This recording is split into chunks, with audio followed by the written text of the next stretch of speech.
Start children off on their way they should go.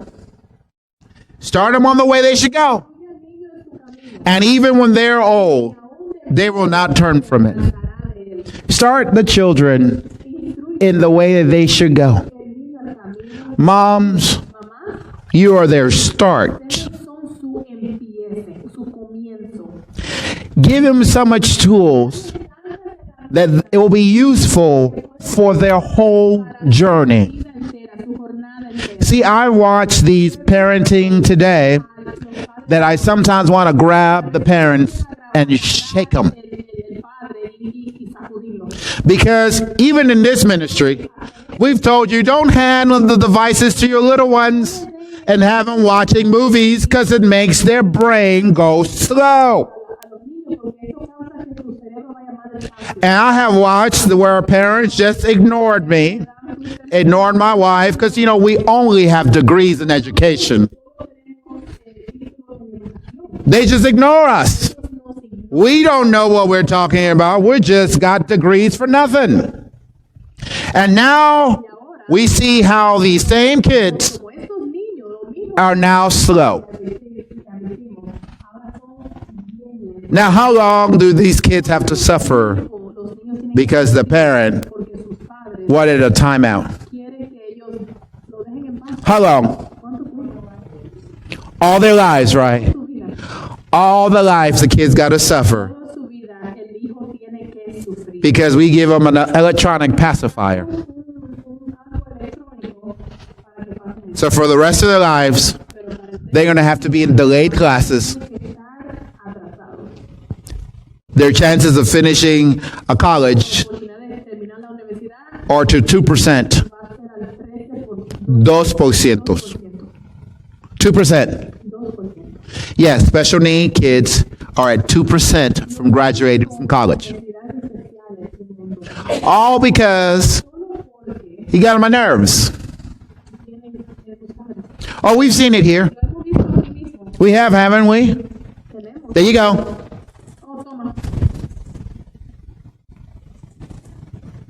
They're quiet. You know what's ironic? There are age-appropriate stuff you can give your kid. You want to give them quiet? Give them something that's age-appropriate. Sit there and watch age-appropriate. Lalani get to watch some age-appropriate stuff where they're speaking Spanish. So she's learning Spanish words. Oh, I know, because she'll come to my house and she'll grab my remote and she'll get on Netflix and she'll put it on all by herself. And I'm like, oh my goodness, this girl knows how to find her stuff.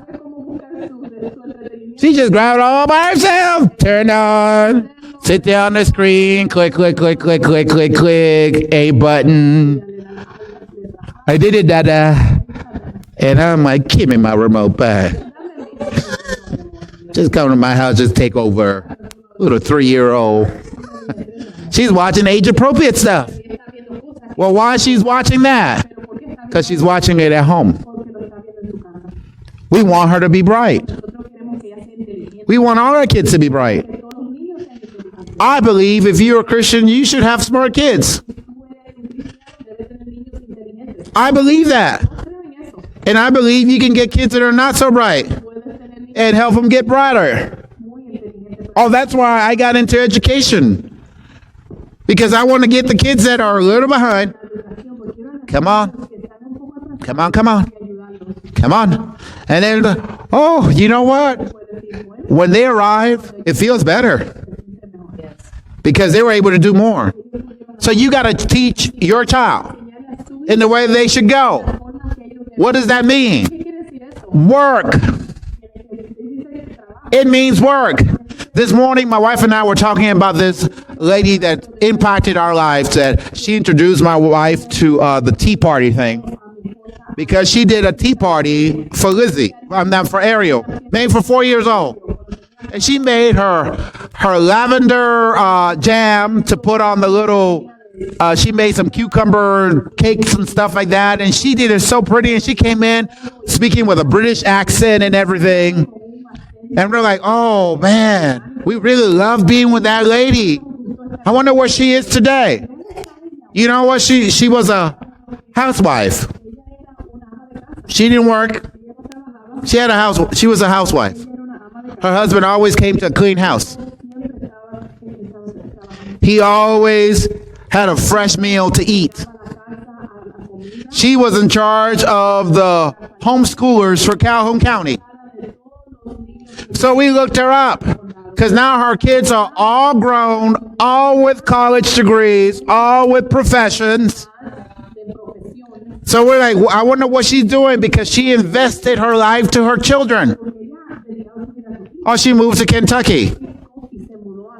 And she opened a bakery. She has her own bakery. And we saw pictures of the stuff that she made. I mean, flowers that look like real flowers that are candy. And my wife is like, oh, I would love to eat one of these. It looks like a real flower. And I looked at it and I said, don't surprise me. I'm not surprised. Because what she was doing with her kids, she did with excellence. So I don't expect any different from her now that her kids are not there. She just moved on to something else. But do I have those kind of parents around me? We have parents that beg our children. Who is the adult in the room? Hey, I'm a dad. My oldest is right there, 23 years old. Ask my 23-year-old if I beg him to do anything.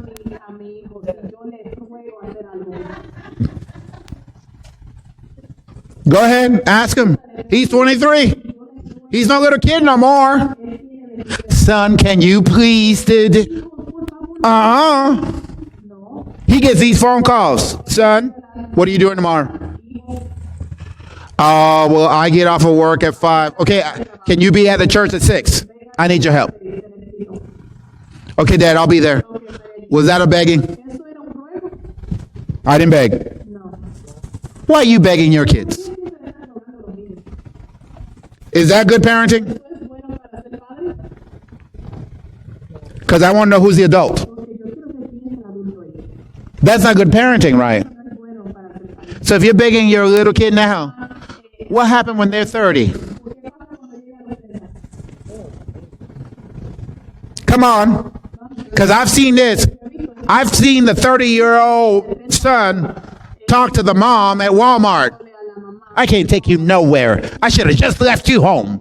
You always get on my nerve. And I'm like, you're talking to your mama. I'm offended. You ever got offended when a grown-up is talking to the parent and you're like, ooh, that mom didn't whoop him enough? You ever got that? I can imagine that. We got somebody from the Dominican Republic. I can imagine that in the Dominican Republic where a man talks to his wife, his mom, like if she's a slave or something. You imagine all those other Dominican men get up? Oye, no se habla así, esa es tu mamá. You can imagine? That won't happen in Latin America. The men will raise up. Because you respect your mom. You respect her no matter how old you are. If my mom was alive today and my mom were to fuss at me, you know what? I'll just sit there and take it. Yes, ma'am. Yes, ma'am. Yes, ma'am. Yes, ma'am. Because no matter what, she's my mom. No matter what. No matter how old I am, no matter how much degrees I get, no matter how long I've been pastoring, my mom is my mom. And she always has authority to speak to me. See, we watch that in our house.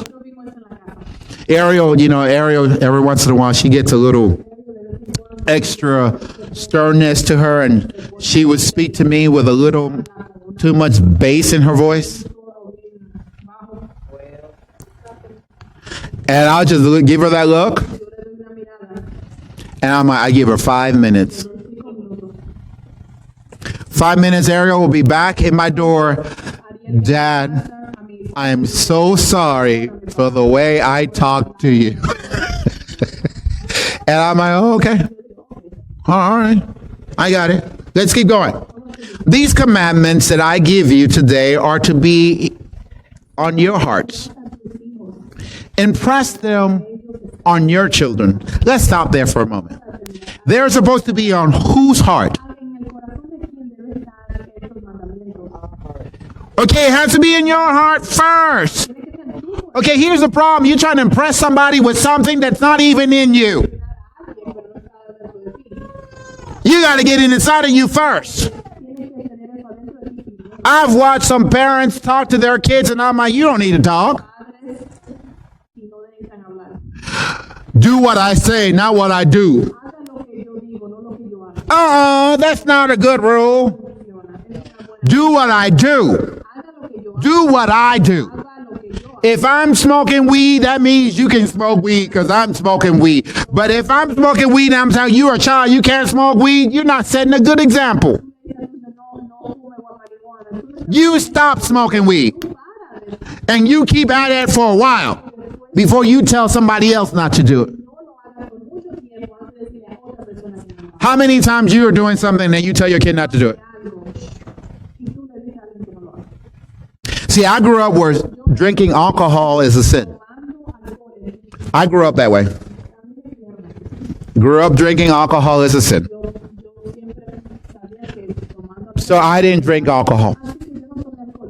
Then I found out that some medicines have alcohol. And, you know, it's supposed to make you feel better because it has some alcohol. And I'm like, I've been drinking alcohol all along. I didn't know that. I've been drinking alcohol. But I know alcohol is not something I should drink. Then my wife wins Teacher of the Year for the region. And as a congratulation thing, the teacher organization sends her a box. It's big. It has the little alcohol bottles from around the world. And we got curious.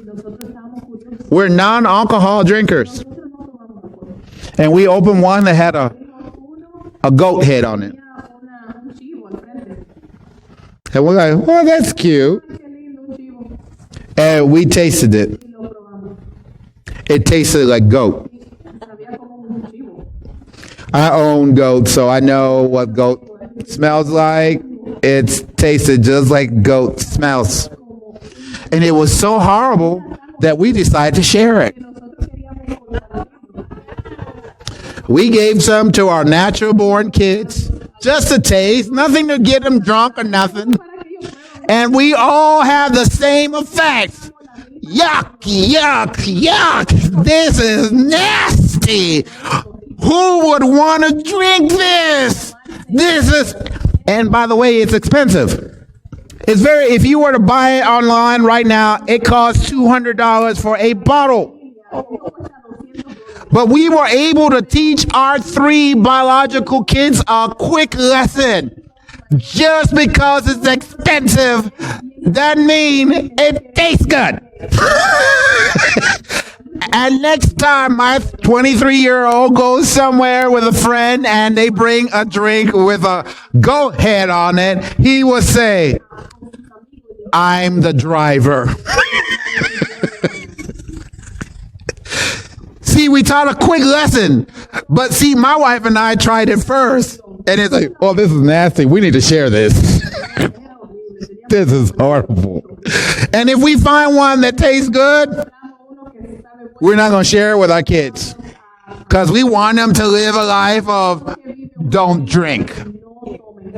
You got it. We want them to live that life. We don't have to worry about them being the drunk driver because they don't drink. And if they don't drink, they're not going to smoke. And if they don't smoke, they're not going to smoke weed. Come on now. We starting with number 1. And let number 1 catch up all. I can imagine somebody trying to give Lizzie some pills. And some party here. It makes you feel good. Lizzie look at her and say, I feel good already. I don't need that. Because I want to remember today. Go home and I forget what we did. Because I'm in somebody else's mind stuff, you know. So first of all, you got to get it inside of you. To impress it on your kids, you got to have it yourself. Do we get that? To impress it on your kids, you got to have it. If you don't have it, you're only lying to yourself. Talk about them when you sit at home and when you walk along the road, when you lie down and when you get up. All of these positions are at home. Don't come to church and start having a conversation about how you are impressing your child about something at church because you're at church. Do it at home. Oh, we know the difference. I'm telling my wife, she knows when the kids come in and they're saying stuff about their parents when it's not real because it sounds too good. Oh, my mom does this and my mom. Give them a little while and the kids will start to contradict their own selves because they're trying to impress somebody with something. You do the same thing when you go to church. Teach it at home. We don't want to hear your lesson here. Teach it at home. See, I love spending time with Brittany because every time Brittany comes here, she's like, I came here for a reason. I didn't drive from Birmingham just to drive from Birmingham. I got some stuff I want to talk to you about, Pastor. And see, Brittany sometimes asks me stuff that makes me uncomfortable. She does. I mean, Brittany is a young lady. I'm in my 50s. I'm supposed to feel uncomfortable. But I think she feels uncomfortable too. But it's like, I got to ask. If I don't ask, I'm not going to know. So I'm going to ask. And then I'm going to wait for an answer. And I might not like the answer. But I ask. Every once in a while, Ariel will tell me something, make me uncomfortable. She's my child. She's 20 years old. And I'm uncomfortable. Here, don't want to talk about this. I am uncomfortable right now. You know what I realized? That parent that can have uncomfortable conversations with their kid is a parent that kid trusts the parent. If the child can have an uncomfortable conversation, then they trust you. If they don't trust you, they'll have that uncomfortable conversation with someone else. You teach at home.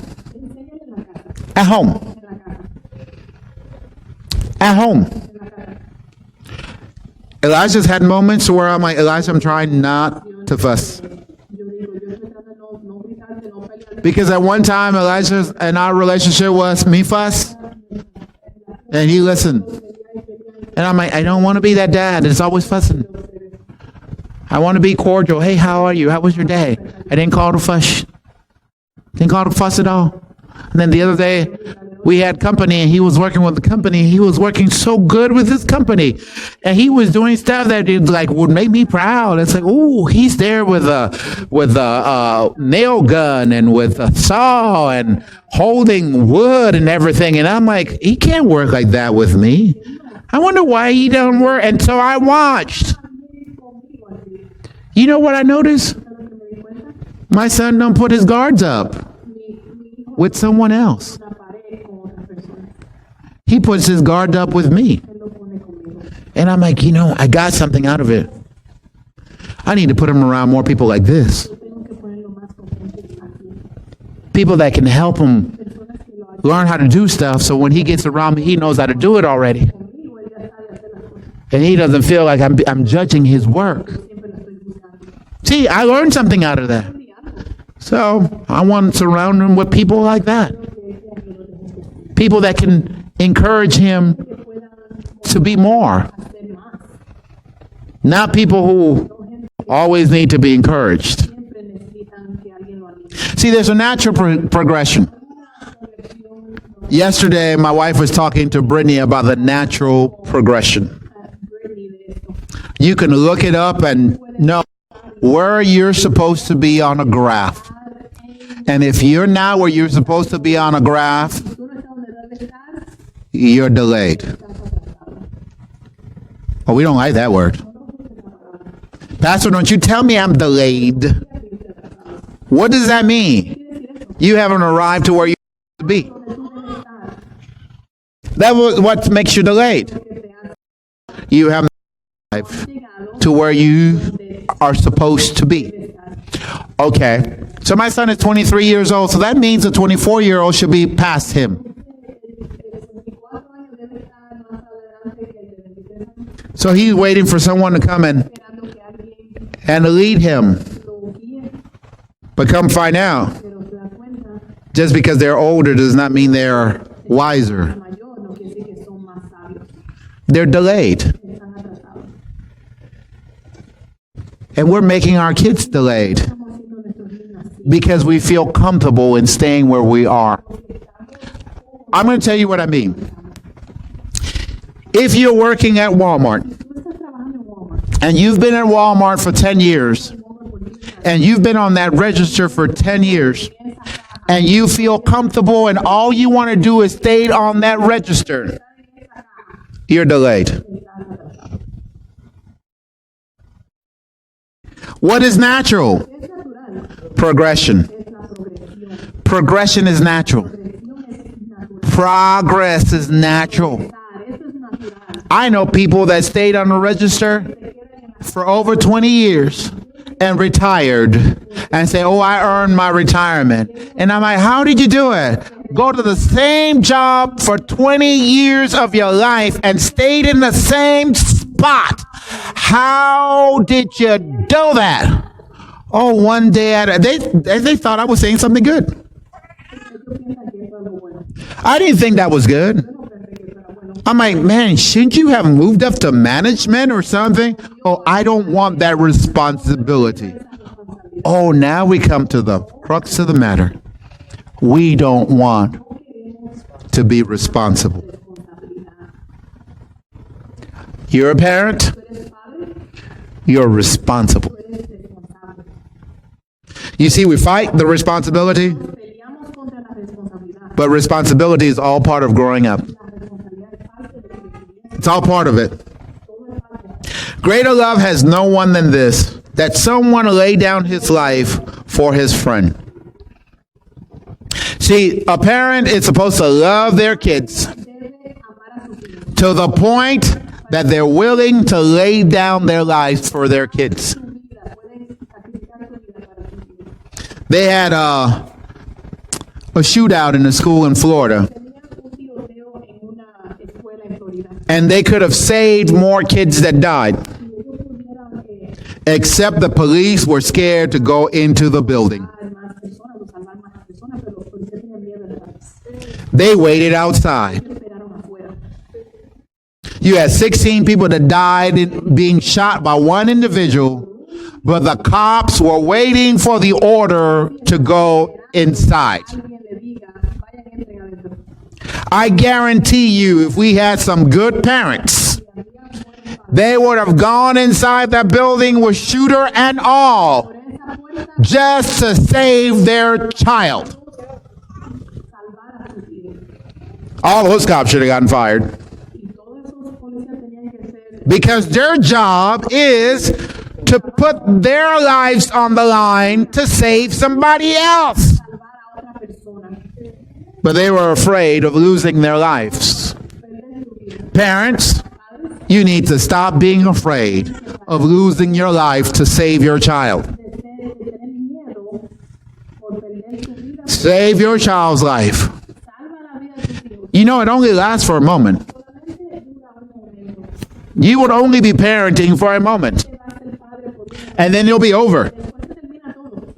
See, we have little Noel over here. He's not even one. And we look at Noel and we're like, Brittany, enjoy that baby. Brittany, you enjoy that baby. Because soon it'll be a toddler, it won't be a baby no more. That age of being just looking at you, just smile, and it just melts your heart. Oh, he's so cute. Will go away, and then you're going to get this little child. And you're like, oh, Lord Jesus, come quickly. But watch, that phase will go away too. And then you'll be walking into a little kindergarten classroom and say, bye-bye. Bye-bye. Have a good day. Bye-bye, my baby's in kindergarten. And next thing you know,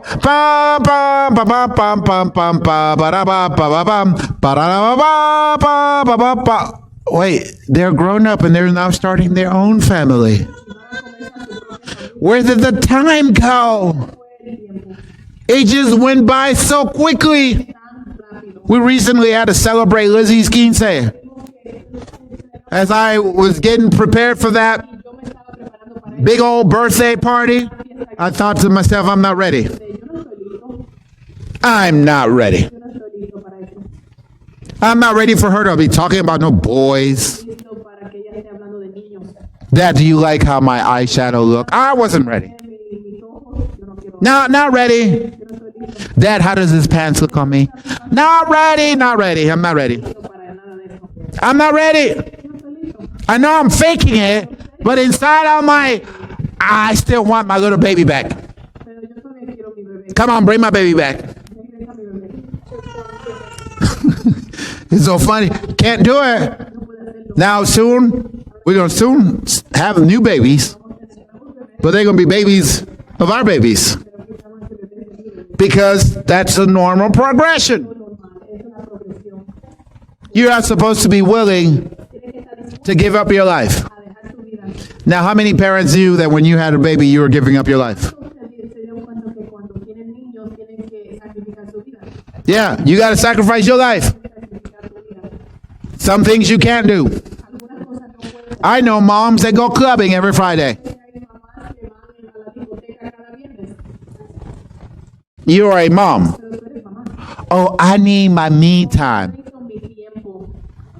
Wait, when they leave your house, you can get all the me time you want. Right now, you're a mom. Oh, I got someone to take care of. I gave them to my mom. You got your mom taking care of your kids so you can go to the club? Oh, she's okay with it. That's not good parenting. You are teaching your child something. You know what you're teaching your child? I can't wait to go to the club too. I've heard parents say this. I can't wait till my baby grow up so we can go to the club together.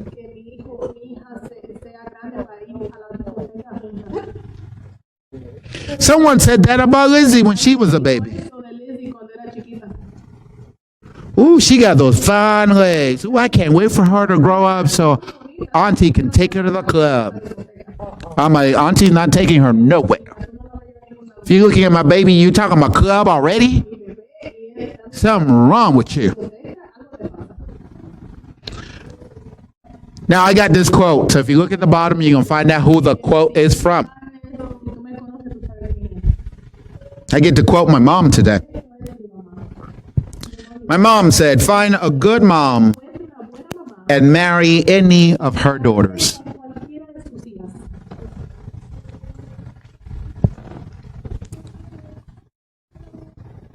I see some of the moms like, that's not right. They don't even mean to. They're frowning at me.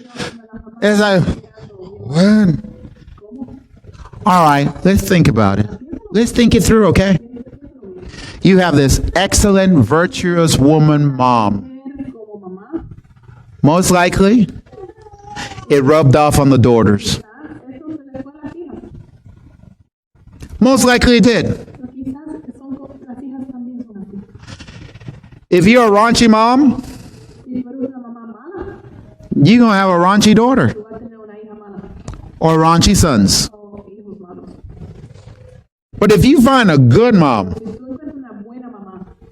you're going to have some good daughters and some good sons. Most likely. You may have like that 1% that just don't stick. What makes a good mom?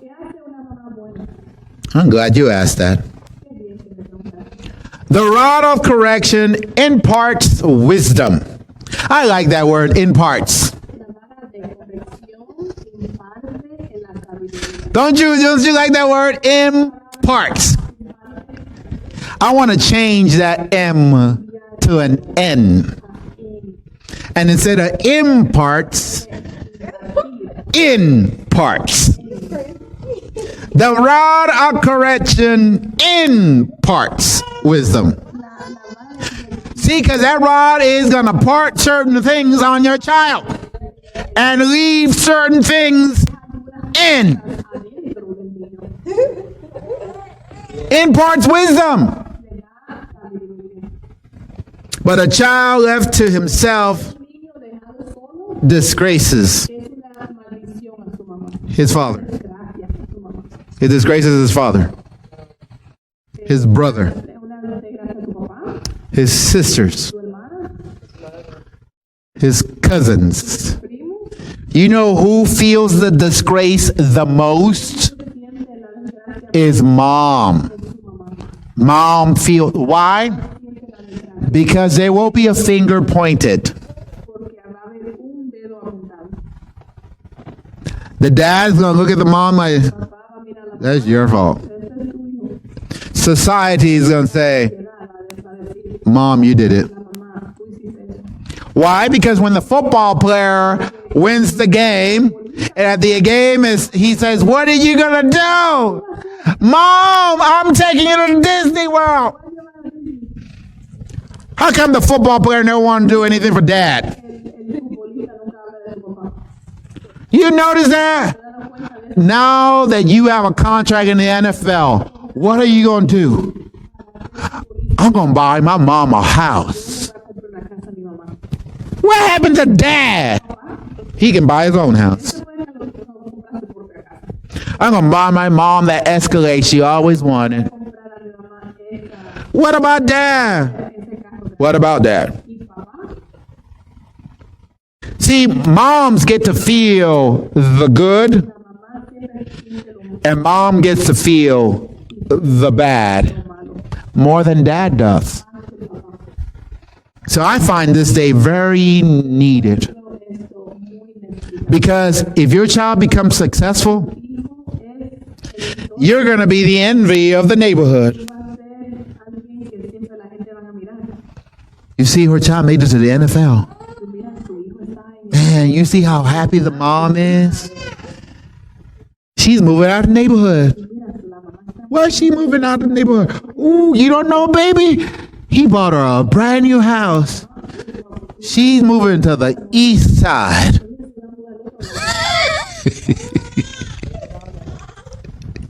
Y'all know the east side is always the best side. She's moving to the east side.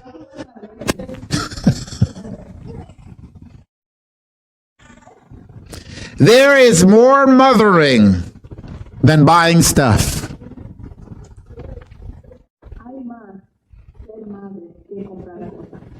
Isn't that how a lot of our mothers solve problems? When the going gets tough, the tough go shopping. We solve problems like, let's go shopping. Oh, we're on the good end of the shopping part. Because my wife would get stuff given to her that still has the labels on it. We'll say, you know, we're taking clothes to a third world country. Whatever you don't want, bring it. We'll take it. We're giving third world country folks $300 dresses, $500 shoes, still with a label on it. There you go. Happy birthday. Merry Christmas. God bless you. It says $500. Yeah, that's how much it costs in the United States. I can't wear this. Oh, just give it back. Oh, no, I'm not going to give it back. I'm going to put it on the top of my TV because it costs $500 in the United States. I'm not going to wear this. I'm just going to show it off. Let all my friends know I got $500 shoes. There's more mothering than buying stuff. or whatever hang up you have. See, I believe I can tell good mothers by observing their children. I believe that. Oh yes, I am a school teacher by profession. I have tested this. My bad kids usually come with bad mothers. Usually. Every once in a while, someone surprised me. So I had a young man. He was an 8th grader. No, he was the 7th grader. He was the 7th grader.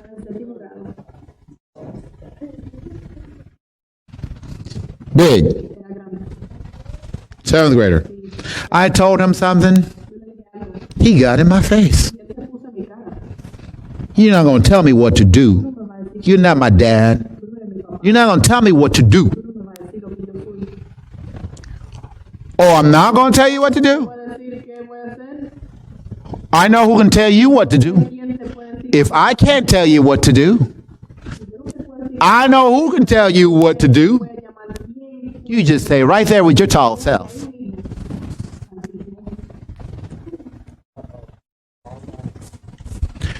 Hello? This is Mr. Whyte. I have your son right here looking down on me, telling me I can't tell him what to do. He's all in my face, in my space. You're not talking to my moms. I know you're not talking to my moms. Put them on? Okay. Here you go. Oh. I'm preaching, so I can't tell you what mom said. Because mom started speaking a different tongue. And I was like, ooh. And then she ended with this.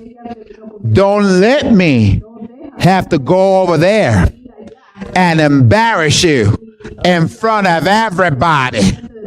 Put Mr. Whyte back on. Hello? If I have any problems, call you back. You'll be here in 10 minutes? Oh, okay. Thank you. I appreciate it. Sit your tail down. Yes, sir.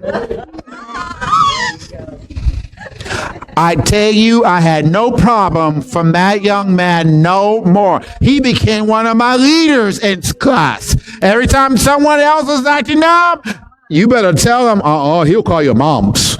He's not playing, he'll call your moms. You better sit down, because my mom whooped me when I got home.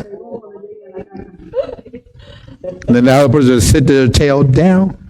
One day he forgot and I picked up the phone. No, Mr. Whyte, no, Mr. Whyte. Mr. Whyte, no, Mr. Whyte, don't call my moms. Don't call my moms. No, Mr. Whyte, don't call my moms. Please, Mr. Whyte, don't call my mom. Mr. Whyte, don't call my moms. Don't call my moms, Mr. Whyte. Don't call my moms.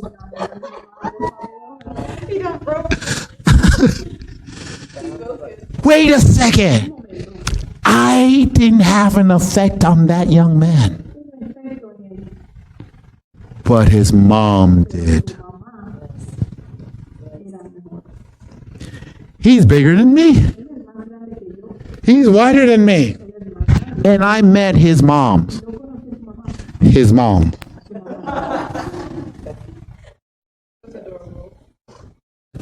Mighty. Mighty. She came to class the next day, Mr. Whyte.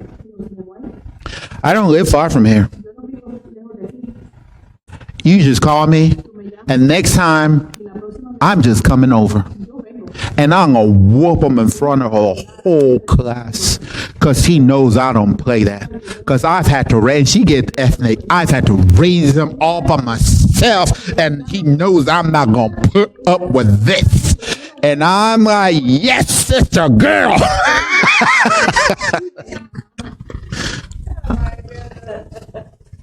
I'm like, this is the type of moms we need.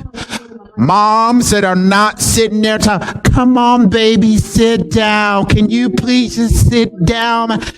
sit your behind down and you better not have me on the third. Okay. I love that mouth. Third. Okay. Because, you know, it's like, oh, attitude. And the person just sits down and they're like, it makes my job easier because now I can teach.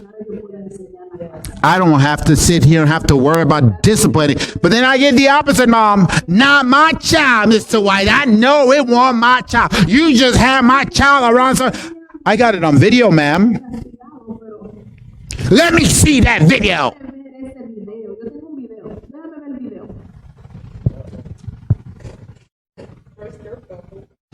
I'm sorry, Mr. White. It will not happen again, Mr. White. I'm so sorry. And then it happened again. And again. And again. And again. To where I go to the office, can you please take this child out of my classroom? I can't teach with this child in my classroom. This child want to act a fool all the time. And the mom is no help. So that's why I'm preaching this message. Because we're supposed to be the moms that are raising children who want to be somebody, who go to school and they bless their teachers instead of being the curse in the classroom. We should be the one that prepare our kids to go to school. I got prepared. Y'all know how I got prepared. I'm going to talk to some old school folks. Wait, I don't have those. Because we pulled up places, and my mom will look back, and she said these words: "You will not embarrass me. You're going to sit down and be quiet." And you know what we did? We sat down and got quiet. I remember one day my older brother, he decided to act a fool in church. And my mom was in the choir. When we all get to heaven. And he just acted on the day of rejoicing that'll be. When we all see Jesus, he'll sing and shout victory. When we all get to heaven, what a day of rejoicing that'll be. When we all see Jesus, we will sing. Oh my goodness gracious. And she didn't miss either. It was like slow motion watching that shoe just go through the air.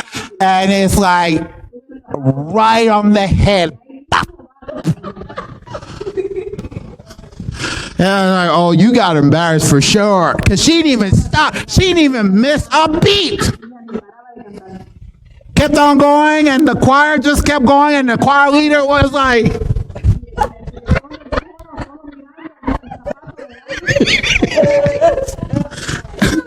didn't stop a beat. You know, it's like, and when we got home, oh, it was silent in the car on the way home. It was just eerie silent. Because you didn't get hit in the head with a shoe, but you didn't want to take part of that whooping when you got home. So you were in the car like, you were even afraid to look sideways. You were afraid to breathe. Because you might have taken a breath that was too loud, and then you get part of that whooping when you get home. You know, and then when he got home, Mom didn't whoop him. He moved to the higher authority. He get home, and Dad says, go to the room and prepare. You know, I'm a parent. I don't understand how you prepare for a whooping. I just don't get it. How do you prepare for a whooping? I mean, I watch my two boys when they have to go get a whooping. I sit in the room and their preparation is not good. Because you know what they start to do? They start to cry automatically. And sometimes I forget they're there. And they've been in my room crying for hours. I think they're preparing, you know, they're psychologically preparing. Because I've discovered if you don't whoop them right away, it hurts more. Because the brain said this is going to hurt. It's like you're preparing meat, you know. You put the seasoning on there and you let it sit in the refrigerator for a day.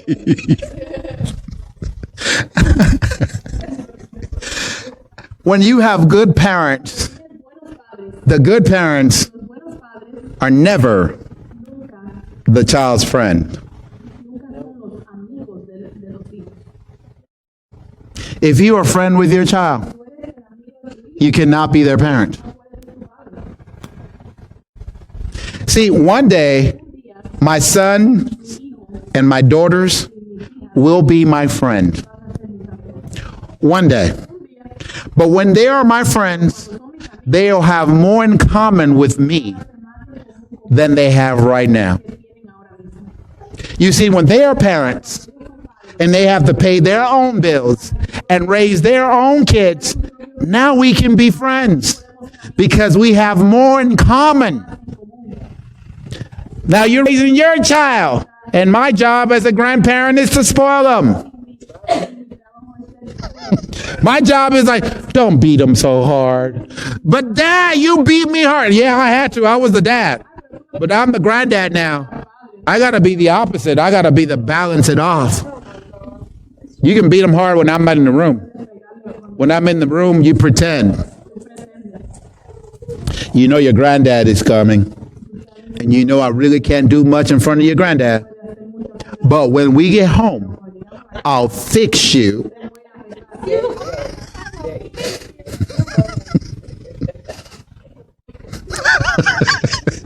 Some of you are hearing because I can't do anything around my mom because she always, there's a way around that.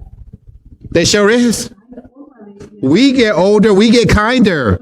It happens. Our purpose is no longer the same. So embrace it. My kids are going to see a part of me when they have kids that they never saw when I was a parent.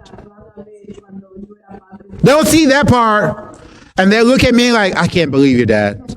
I just can't. You would have whooped me so bad for this. Yeah, but you know, God's grace is sufficient for us. You weren't talking about no God's grace. Watch your bass and your voice. Yes, sir. Let's continue. I'm almost finished. Go put the T. I'm almost finished. A wise son makes a glad father, but a foolish son is the grief of his mother. Did y'all read that? Mom, some of these verses should be making you mad. Did you read it? A wise son makes his glad father. The good son is like, the dad is like, that's my boy. That's my boy. That's my boy. You notice that you don't ever hear the mom say, that's my boy. It's always the dad, right? Whenever he's doing good, it's like, that's my boy. When the child is doing bad, the dad says, that's your son. Isn't that the truth? That's how it is, right? But a foolish son is the grief of his mother. Proverbs 31, woman. Oh, goodness. Her children rise up and call her blessed. Her husband also, and he praises her. You want to arrive as a mother? This is how you know you have arrived. When your children can stop singing your praises. You got to be around my kids when they're talking about their mom. I get jealous. Because they talk about her and it's like, oh, my mom this and my mom the other and my mom. And every once in a while, I hear them say something nice about me. I sit there and I'm like, okay, that's cool. But you know how my wife raised our kid? Tell your dad how good he is. Let him hear it. Come on, tell your dad how good he is. Tell dad how much you appreciate him. Tell dad how important he is. My wife has raised her kids to praise their dad. Never to praise her. So when they praise her, They're doing it to folks outside of the house. And I've heard those. My mom is a super mom. My mom does everything and doesn't leave anything out. It's amazing. She's trying to give me the glory, but in that way, she gets more glory back. I've watched people do the opposite. Always talk negative about their husbands. Even in our own church. It's like they open their mouth and go, something negative about the husband. Honestly, you know what that does? It makes me look negative towards you. There's nothing positive I'm seeing about you. I'm just seeing a big negative.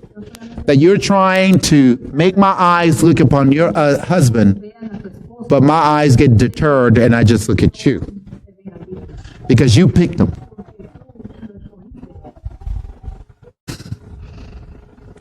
So instead, bless that man. So blessings will come to you. She opens her mouth in wisdom, and the teaching of kindness is on her tongue. How moms speak is different than how dads speak. See, there's some kids that you got to be rough to. All your kids not going to be the same. Some kids don't react to, can you sit down? Some just don't. Some react to, sit your tail down. So you got to know who's in your house. Sit down. Sit your tail down. What's wrong with that parent? I've been parenting. They're different. They're different individuals. I come at them differently. Every once in a while, I get them confused. Sit your tail down. Okay, I'm sorry. I thought you were your brother. A mom speaks and she's kind. Even when she's not being kind. It is the darnest thing to watch a mom be rough to the child, but that's love to that child. Mom would talk to me and it was rough. It was. The only kind moments I can think of mom was when we were singing together. We were singing together. That was our kind moment. But when she talked to me, she wasn't my friend. Go do that. There I go. I can't think of a moment when I thought, ask me nicely. What? You don't do that with you? She told me what to do. I went and did it. Then I realized one thing. My mom would check everybody's work. Except mine. She'll never go back and double check if I did it right. Never. She never looked at it twice.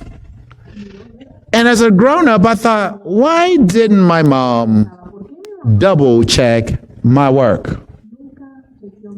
But she double checked and triple checked and quadruple checked some of my siblings. And I realized the difference. Here was the difference. I wanted to please my mom. So I did the best I could. While my siblings just wanted to get it done. So how should we be parenting? Moms, you're going to have the kid that does things just because you told them to do it, but they just want to get it over with. And you're going to have kids whose heart are turned towards you. Love them both. Love them equally, both. Because you're raising different people. But the one that's doing it to get the work done, just to get it over with, requires more attention. Oh my goodness. You see that moment of like, man, that just hit me. The one whose heart is turned towards you don't need all your attention. is the one whose heart you don't have. They're the ones that need the most attention. I told you I was almost finished. Let the children come to me. Do not hinder them, for the kingdom of God belongs to such as these. We've had parents to stop their kids from coming to church because they enjoyed coming to church. And we told the parents, you're doing a disservice to your child because you're telling your child, I am more important than God. And they're going to learn that lesson, and they'll come away from God and be with you and be miserable. We've seen it happen over and over in our ministry. We've seen parents that all of a sudden come and be with me, and then the kids end up being all messed up. And then we get the phone call, can you please come and talk to my child? I said, I can't. Well, why not? They were going to your church for like 10 years. Well, I no longer have that influence. You took it from me. So you're on your own. Because I can come to your house and they look at me like, what are you talking to me for? I don't know who you are. Just because you're a pastor don't mean I got to do what you said to do. I said, you pulled them away. So I no longer have that opportunity. If your child is turned to God, turn on more to God. You get closer to God. Because God may have a purpose for him. Well, he's not man, he does. And you may not understand it. But instead of being critical of it, let the little children come unto me, for such is the kingdom of heaven. Not to me, to God. Allow them to, if they come to church and they want to be at church, there's no safer place. Now, see, I'm a school teacher. I have been investigated by the FBI. I have my certification as an educator and my background check. I've done this for a really long time. That means around me, your child is safe. You know why? Because your child to me is a child. Your child is a child. Your child needs to be instructed to grow up. We got people here who also have to go through background checks for their jobs. My wife has a background check. She's a school teacher. Donna has a background check. She's a bus driver for the school. Erica had a background check. She's a paraprofessional at her school. Oh my goodness, why don't we have more kids around us? This is a safe place. You know why? Because the kids that we did have, the moment they grew up, the parents took them clubbing.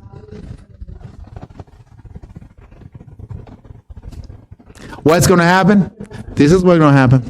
When those kids that grew up with us have kids, they're going to send them back to us again.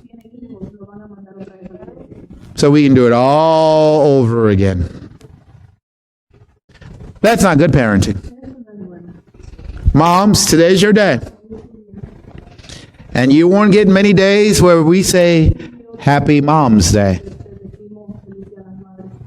But I have two questions, and then I'm finished. No, I'm really finished. I have no more slides after this. What qualifications are needed to be a mother? What qualifications do you need to be a mother? Hey, I answered it for you. Have at least one child. That's all you need to qualify to be a mother. It should be a harder club to go into, right? It shouldn't be one that everybody gets to just, you were just born and you just gonna have a child and, hey, you're our mom now. Oh, okay. Second question then. What qualifications are needed to be a great mother? Those qualities that produce great sons and daughters. See, right now we can say Happy Mother's Day, but we will not know how good a mother you are until we see your sons and daughters produce.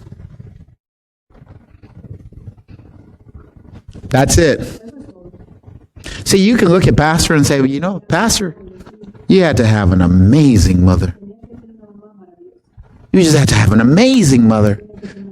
Because, Pastor, you've done some amazing things. Jennifer, you must have had to have an amazing mother. Because you've done some amazing things. Look at Ariel, man, and Ariel gets kudos everywhere she goes. Everywhere. And every time someone meets me that's her friend, they were looking forward to meeting me. It's the weirdest thing. I came way over here to meet you. That sounds creepy. Oh, I don't mean that. I'm not trying to be creepy. Is that Ariel is always talking about her mom and her dad. Oh, well, that's not creepy at all. Well, pleasure meeting you too. What did she say? And then they start, okay, that's enough. Today's generation, especially boys, they talk so much. It used to be girls. Now it's boys. We had a repairman this week to work on the air conditioning. Let me explain to you what I have. I'm like, I don't need explanation. Just fix it. And he came back and yeah. And then he charged me lots of money. I'm like, man, you charged me for talking to me. Because he only changed the wire. You can charge me by the hour, man. Next time it's like, shut up, do the work, because you're going to charge me by the hour. Moms, it is your day. And I want you to enjoy this day. But what made you mom is raising children. That's it. That's what made your mom, is raising children. Because there are many who gave birth to children who no longer have those children. They want to be celebrated as moms, but they really can't be celebrated as moms because they don't have children. They just gave birth to them. We have Erica here that has 3 children that she didn't birth. But they call her mom. Guess what role she has? She's the mom. There are areas that she might just be disqualified in. You know what? She got to work on it. That the production that she has of those children when they leave their house would be one of these. I was blessed to be in that household. I was blessed to have my mom. I was blessed that God gave me that woman to me. I got to only spend 13 years with my mom before she passed away. And I can tell you, I was blessed to have that opportunity to be with her. And sometimes I wonder, what kind of person would I have been if I got the chance to be with her for 30 years? Or 40 years? Or 50 years? Because I only had 13. And everyone in our ministry has heard some story of my mom in just 13 years. What does that say to you? Impress your child every day of your life. Then when your life is over, they will impress on their children of the life you gave. May God richly bless you.